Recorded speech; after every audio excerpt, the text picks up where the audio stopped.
Welcome to another edition of the East Idaho Prepcast on IdahoSports.com. We're breaking down the top stories from Districts 5 and 6 of East Idaho High School athletics. This show is brought to you by Ideal, a state-sponsored tax-advantaged savings plan that helps families like you pay for the cost of college.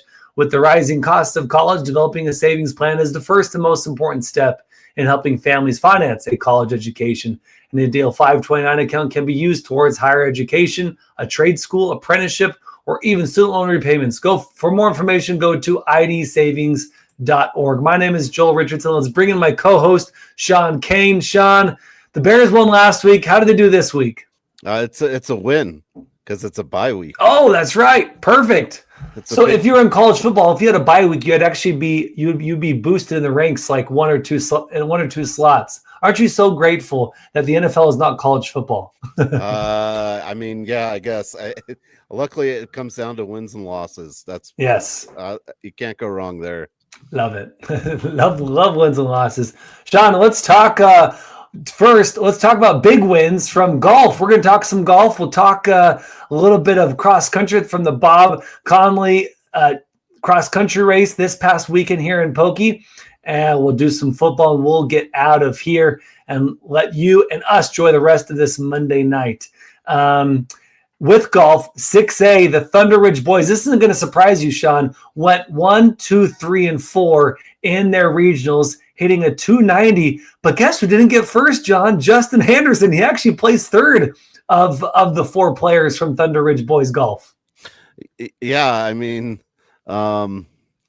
it's kind of surprising, but look, the team just did really, really well. Everyone shot in the 70s except one player, a total score of 290.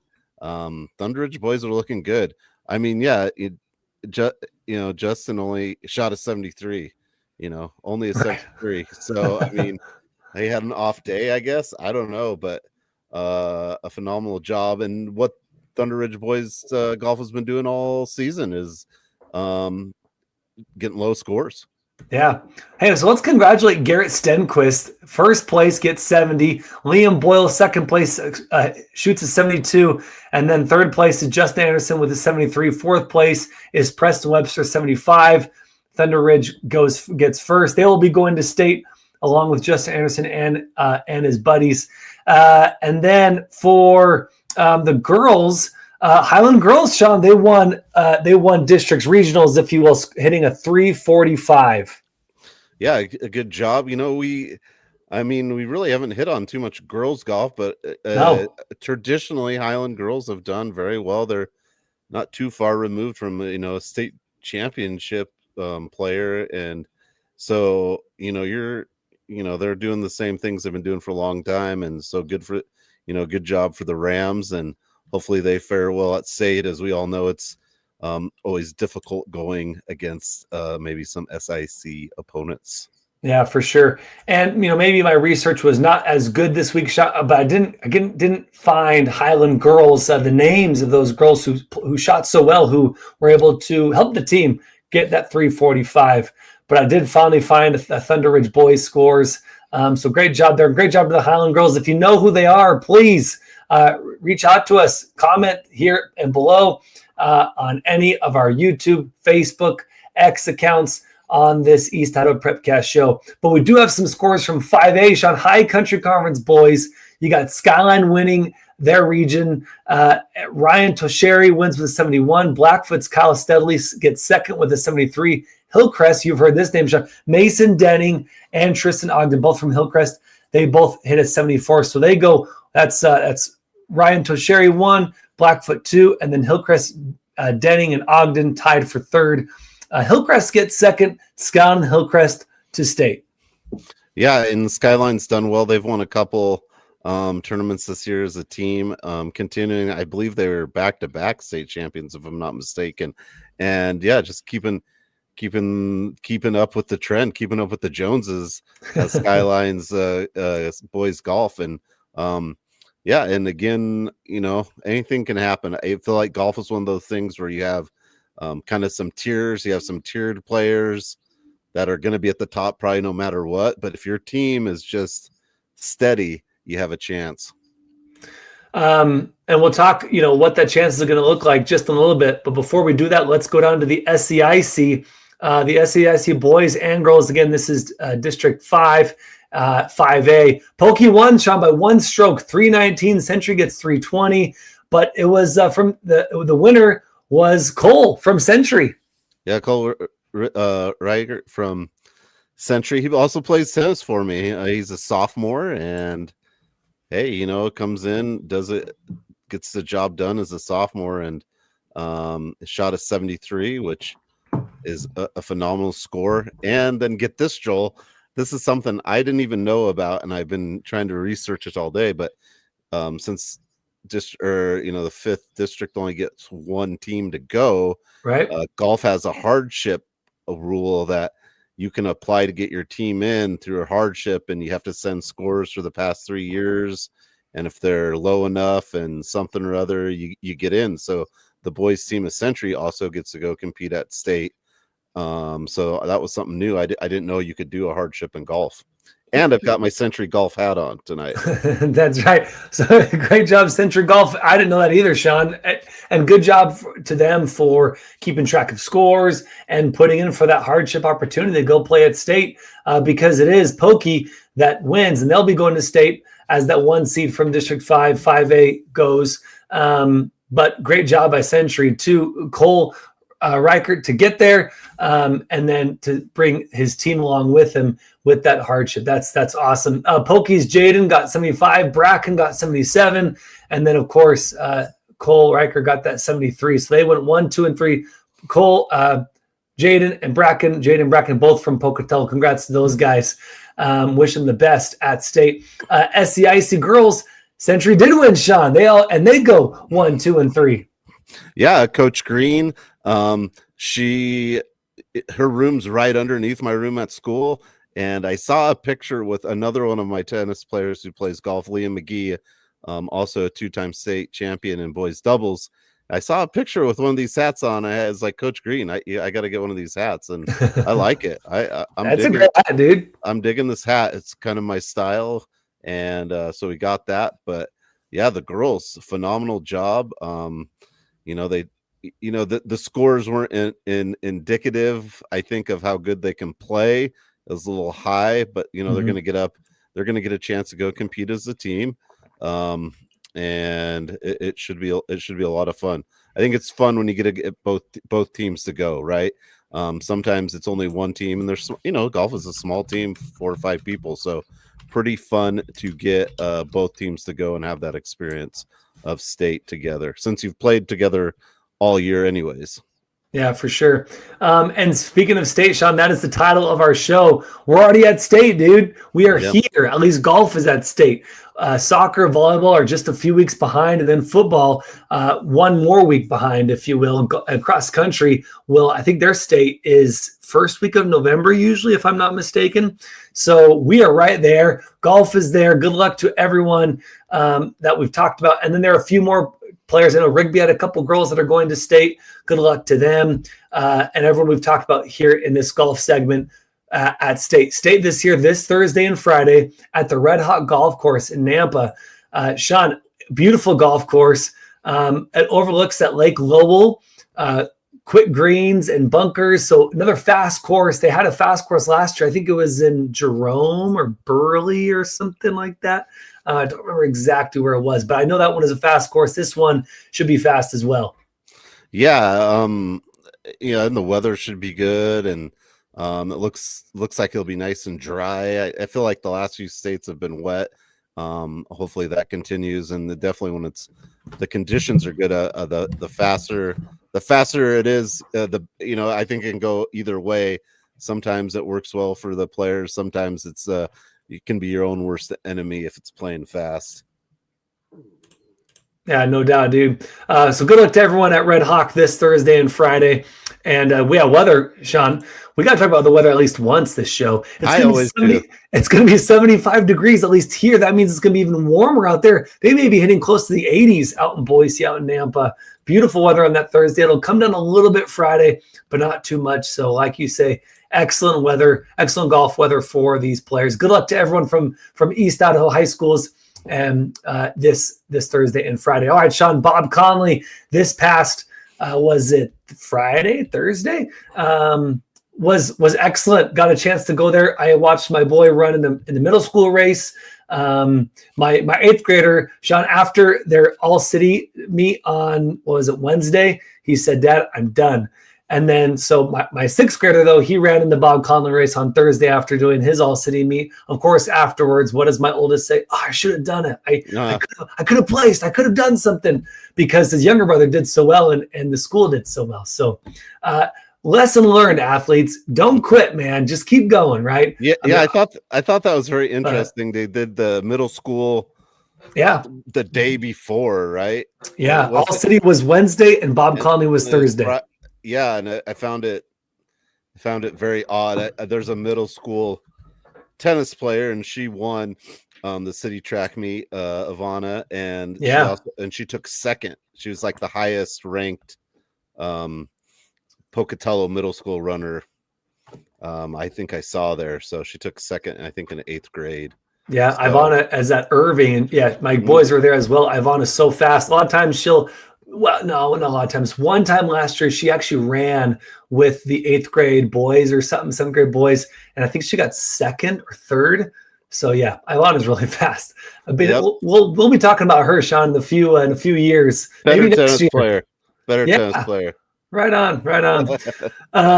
Let's see. So with Bob Conley, boys A. So there was boys A, boys B, girls A, girls B.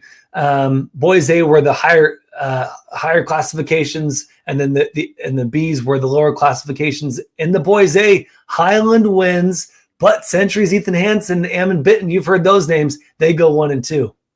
Yeah, and Highlands they have some good runners like Cody Christensen, the one that comes top of my head. Yeah. And so they've had a really quiet, I think, a strong year in what is just such a difficult task at that 6A level. But hey, Ethan Hansen, Ammon Bitten, they were at the top of the food chain last year, and here we go again. Jack Tobin from Bishop Kelly no longer there, kind of the reigning champion, right? So hopefully, and we're going to talk about it, but some of the other teams, Skyline, Idaho Falls, have some good runners as well. But maybe in this 5A classification, that individual champion resides here in Southeast Idaho this year. Yeah, for sure. Looking forward to that. And boys B, Ryrie won it all. And man, we keep saying that across a few sports. Ryrie wins, Mlad goes 2nd, Sugar 4th, Snake 5th. So we almost did a clean sweep 1 through 5. But it was Sugar Salem's Daryl Dixon. He gets 2nd with a 16:25, only a sophomore. Wow. And usually they run faster, Sometimes with the freshmen, you're a little lighter, right? And they run their you kind of run your best. But typically when these runners come out and do well, freshman, sophomore year, you're staging a big 2 more years to come. And hey, this year's not over. So right. And just of note, Daryl Dixon last year, he ran a 16:31. This year is a 16:25. So PR'd by 6 seconds. And then he scored 9th last year, placed 9th as a freshman. This year, of course, a sophomore. So great job, Daryl Dixon. Keep going, dude. Cross country, man, is a brutal sport. No one is smiling as they cross that finish line. No one is smiling as they're running that race. It's brutal. It takes a lot of toughness to run those cross country races. So anyway, congrats to Daryl Dixon for doing so well. And then Mlad senior Boston Burbage, he got 3rd, running a 16:28, 3 seconds behind Daryl Dixon, but that's just enough to get that 3rd place. Still a good job by Boston Burbage. Yeah, definitely. And we saw this last year too with Ryrie, Mlad, Sugar, and Snake too. That everyone has those high octane runners, and obviously it pays off, right? Because then you have Ryrie, and then the thing it will be fun to see is we'll see some of these names later, probably in the spring, right? In those distance races, maybe an 800 to 1600. But a lot of these. I think maybe we don't give enough credit to the runners that do cross country and track. These athletes that run basically all year round. Dude, so looking forward to what happens the rest of the season. Bob Conley is about halfway through in the season. Again, state is about first week of November, so we're about halfway there, and we will be talking about a number of these names on the boys' side. Let's go to girls A. This was Pocatello's senior Katie Boyle. She placed second with a 1906, and then Highlands junior Mackenzie Tucker third with 1912. But, Sean, Highland wins it all. Yeah, I mean, they're just the great runners. Again, Highlands cross country team has slowly been doing well too, kind of under the radar, and that's what you might not win the race, right? You might not have the number one top finisher, but if you have 3 or 4 racers in that top 10, you're really setting yourself up to, get a trophy. And yeah. I mean, that's the end result that we're all kind of looking for at the end of the day. And of note, Highland was ahead of the second place finisher by 25 points. So you mentioned those point winners doing really well, or fewer points, right? The better you do, the fewer points you have. Yeah. So 84 points for Highland, 109 for Jerome. That's 25 points again ahead of second place Jerome. Great job by the Highland girls. And that's, man, when you're doing that well, you're feeling pretty good, Sean, for state in about a month from now. Let's go to girls B, another name that we've been talking about the last 2 years on this show. Ryrie senior Lucy Boone, first place with a 1923. Yeah, Lucy Boone's done nothing but win, right? Like just wins over and over again. She wins by 43 seconds, right? So that's kind of a big win. That's no one's close to you at 43 seconds at the end of a cross country race. I can't imagine. Maybe some people trying to push it right at the end, but you're probably coming across the line pretty by yourself.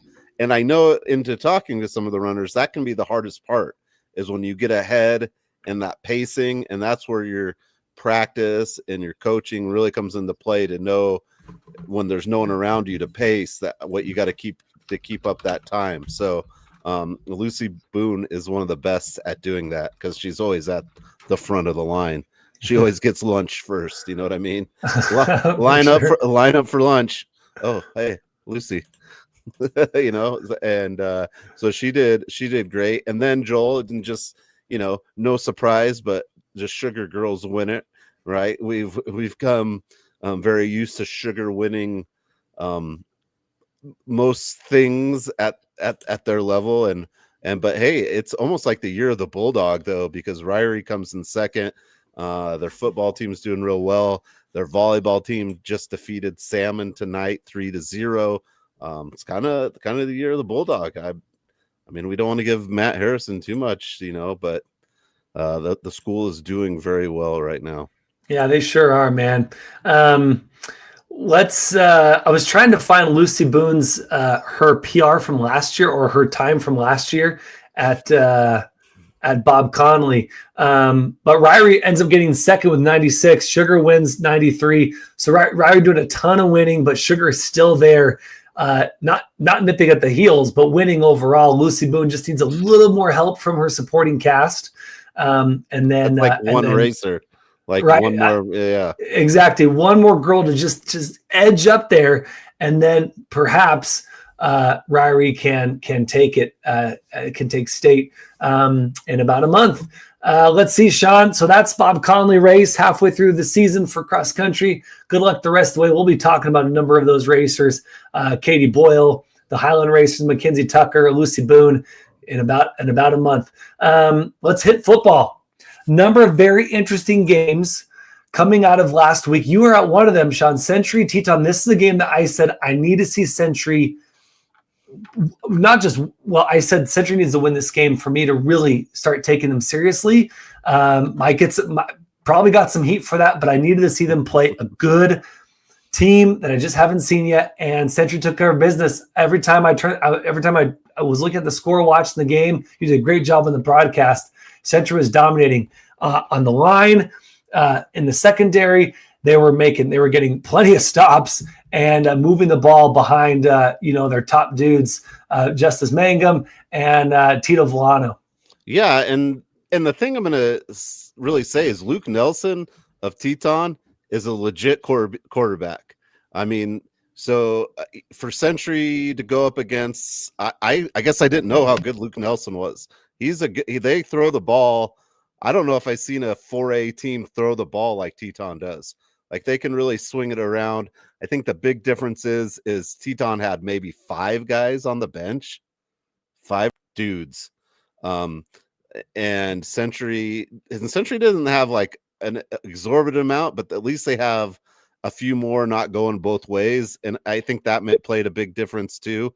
But Century definitely, the offense is there. The defense was there at the first half, but then, they did give up some points, but I think Century is a lot better than we thought. I mean, everyone's like they're good, but they played a weak schedule. We've heard all this before, but I think they're a lot better than people are giving credit to. And one of the wins, I think this Teton one is a big one, but I also think the win against Shelley is good because from my understanding, Shelley is a lot better than their record is giving up. So, it's a good game. Yeah, and I agree with that. Shelley gave Hillcrest fits. They give Skyline fits, right? And so Century, a lot better, I think, than people are realizing.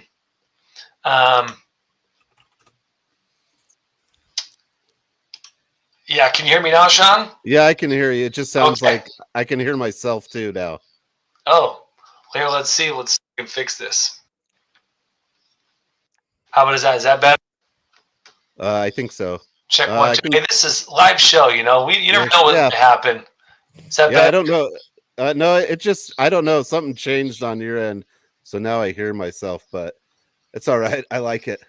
Okay. But no, I can hear himself. It's better. No, but Century's really, I think, a lot better.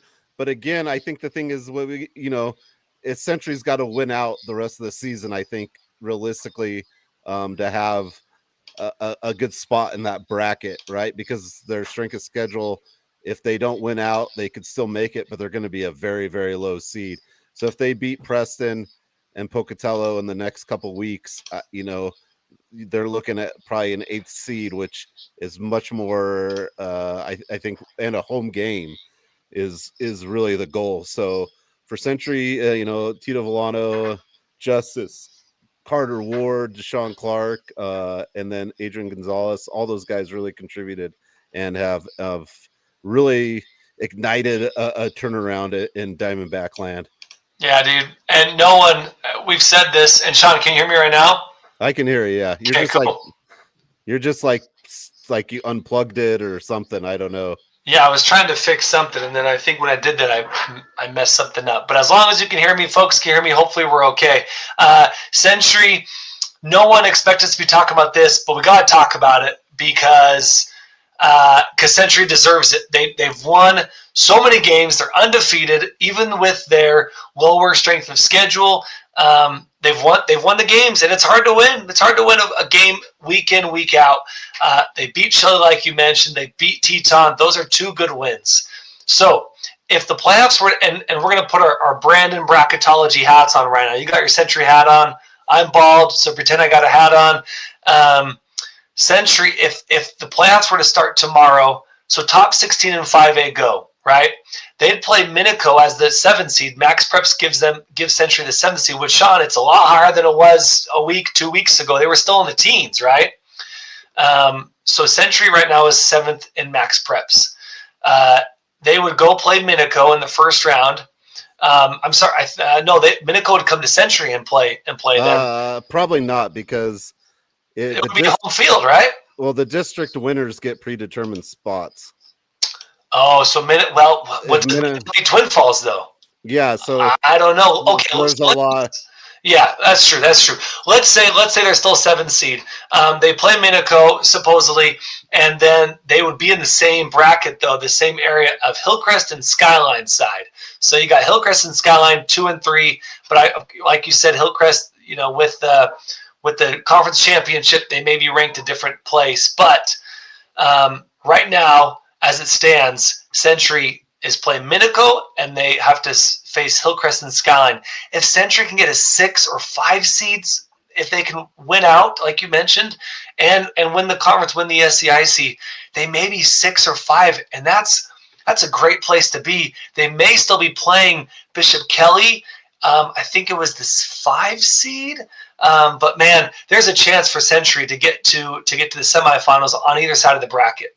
Yeah, Brandon had the Baney brackets out before the game last week, and it had Century as the 8th seed. Okay. Playing Sandpoint. It would be a home game. Sandpoint being 9 and Century being 8. So that was the latest Baney brackets. Brainy, yes. And I mean, hey, Century, I think would be fine with Sandpoint traveling down. Yep. And as Coach Moss Holder of Hillcrest said, everyone wants one more game. The season is actually pretty short. However you want to slice it, if you get an opportunity, I think you want it, because if you think about it, football does only have so many opportunities, and if you're playing in the playoffs, it seems like forever. But if you don't go to the playoffs, it seems like a pretty short season. Yeah, 100%. So got to give Century their flowers. Doing a really good job. If they win out, interesting schedule coming up for Century. They'll play. Let's see. Preston. Yeah, they got Preston, Pokey, and then who is their last game, Sean? Off the top of your head. Okay, so it's Preston and Pokey to finish the season. I think they beat Preston. I'm pretty sure they beat Pokey. But it's a rivalry. It's conference time. These are 2 massive games for Century to really go into the playoffs proven and showing that they are legit. So good luck to Century the rest of the way. You're wearing your Century hat. I got my Century basketball shirt on. Had to give Century a lot of love this show. They proved me wrong, or I guess they proved themselves to me, because I never said no on Century. I just wasn't sure yet. But they've done a really good job. So got to send a massive congratulations to Century. No one was anticipating us talking about Century in week 6 as going 5-6-0 and talking about not just getting in the playoffs, but getting a more favorable playoff slot.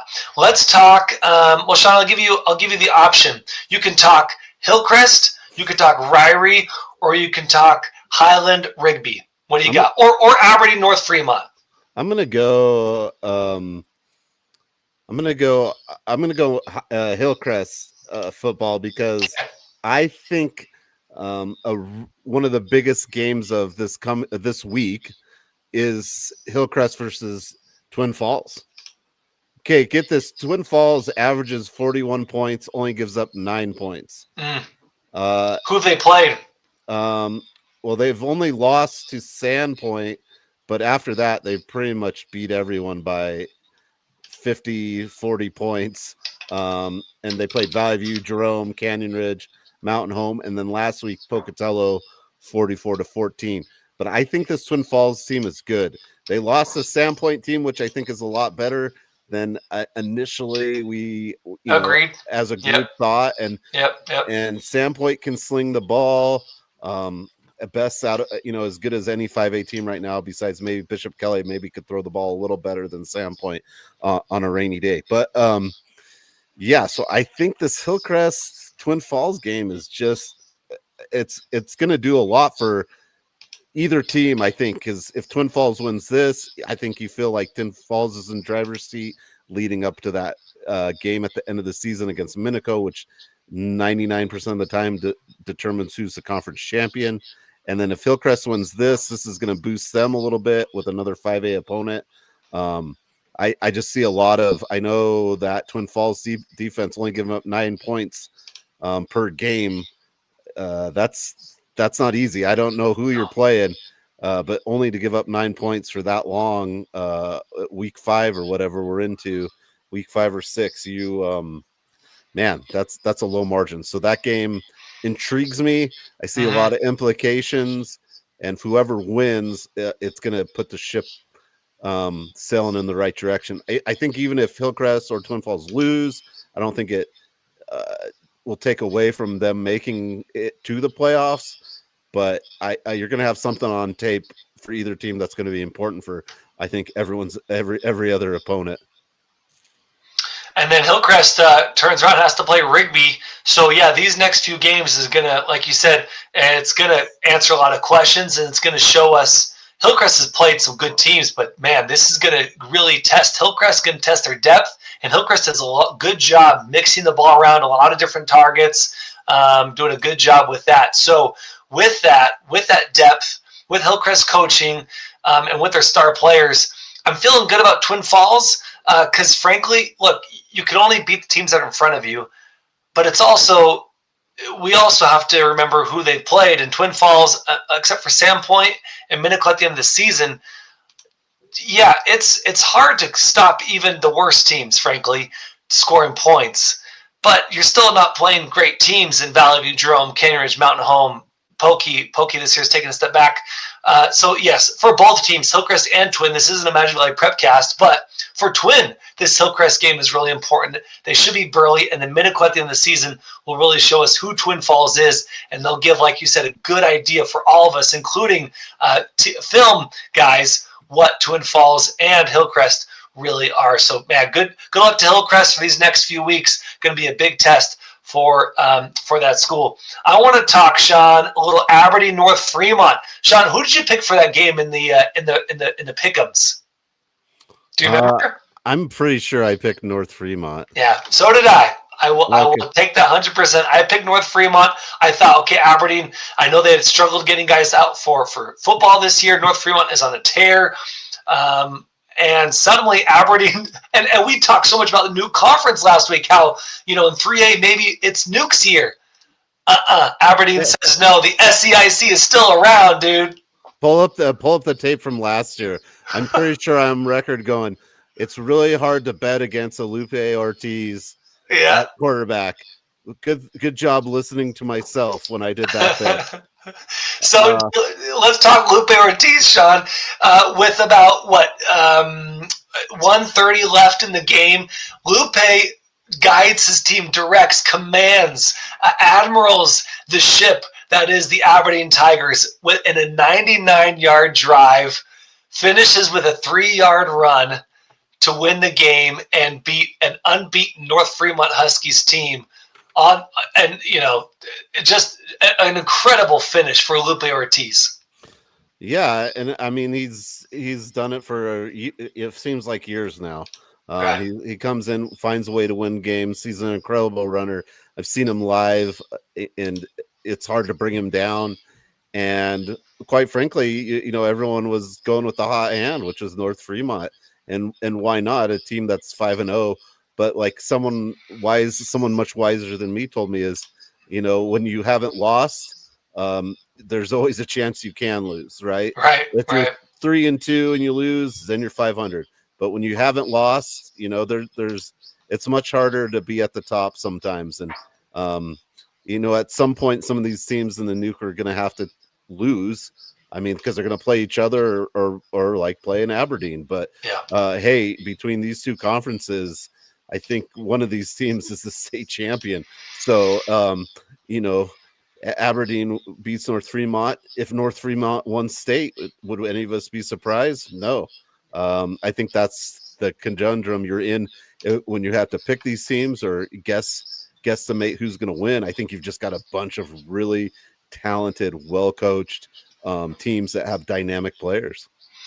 Speaking of North Fremont schedule, they got Firth this coming week. This Friday, they should beat Firth. Then you got the big games on North Fremont and Ryrie, followed by West J.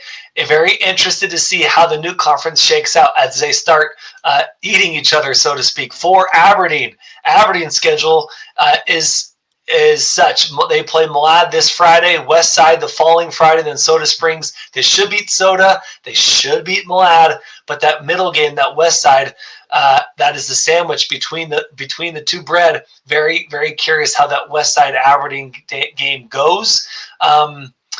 But, man, got to give, again, credit to Aberdeen. The 2-point win, 18-16 at North Fremont on the road to get themselves back on track and show that themselves and the SCIC might still be king in 5A, 6A football.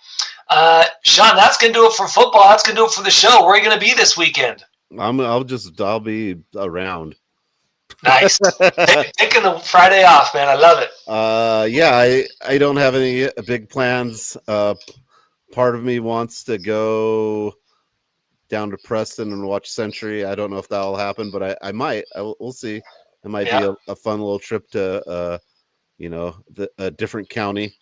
Little Franklin style. Yeah, and it could be one of the last times the Century football goes down there, as this previous week, Preston, it moves down to 4A and everything, which is, to me, is kind of weird that it's not a bigger story, but sorry, 4A basketball. I mean, that's kind of a big story, but Preston's been a big rivalry for Century in all sports for a number of years, so it might be a farewell tour, maybe only a 2-year farewell tour. Who knows? Everything's 2 years. Right. Coach for 20 years, and there never seem to be any changes. And I feel in the past 5 years, there's been more changes to high school sports than I could even imagine. So, it'll be interesting to see, but I will not officially be anywhere. I'm right now a free agent on Friday night. Right on, dude. I will be up in Madison for the number 2 Rigby team versus the number 6. This is Max Prep's rankings, Madison team at Madison. Massive rivalry. Last year, Madison lost by 2 touchdowns, but both teams are better. This year, both teams have shown some weakness. I know there's been some injuries on Rigby's side. Amani Morel has played. I want to say the last few weeks, if not last week for sure. So if Amani Morel is healthy, I like Rigby's chances, but Madison's good behind Coach Pancari in his first season, doing good stuff up there in Rexburg. So very curious to see how this game goes. I'll be broadcasting that one with Josh Magali. Really looking forward to that. That's where I will be. Don't forget, please like and subscribe to this Prepcast so you know when we drop it each and every Monday night, usually at 8:30, as long as Sean isn't in Vegas watching the Bears win.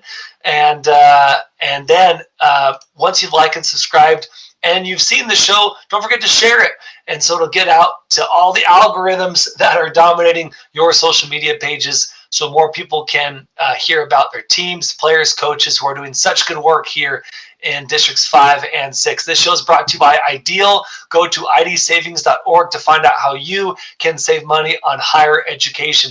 For Sean Kane, I'm Joel Richardson saying be excellent to each other, have a great week, and enjoy the games coming up this weekend on IdahoSports.com.